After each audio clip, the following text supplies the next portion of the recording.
হয়তো কোনো একদিন গল্পের যাত্রাপথে আমারে দেখা হইব। বহুদিনের পরিচিত একজন মুখ অপরিচিতের মতো আচরণ করব। আমি হয়তো খুব গোপনে আড়াল চোখে বারবার তোমারে দেখার চেষ্টা করব, কারণ তোমারে দেখা তো আমার আমৃত্যুর তৃষ্ণা। তোমারে দেখার তৃষ্ণা হয়তো আমার কোনো দিনে শেষ হবে না। কতদিন হয় তোমারে আমি দেখি না। তোমারে একবার দেখার তৃষ্ণা যে কতটা প্রচণ্ড তা আমি তোমারে কখনো বুঝাইতে পারুম না।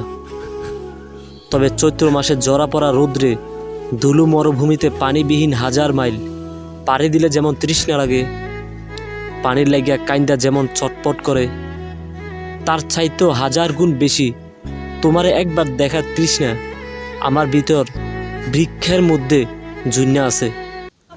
জানো, তোমার শেষবারের মতো যেদিন দেখছিলাম, তুমি যখন আমার সামনে দিয়ে হাইটটা যাইতেছিলা, হাজার মানুষের ভিড় কম্পন হইল, যেমন রাডার দূরে ভাইব্রেট হইল, তখনও হইয়া যায় ঠিক তার মতো।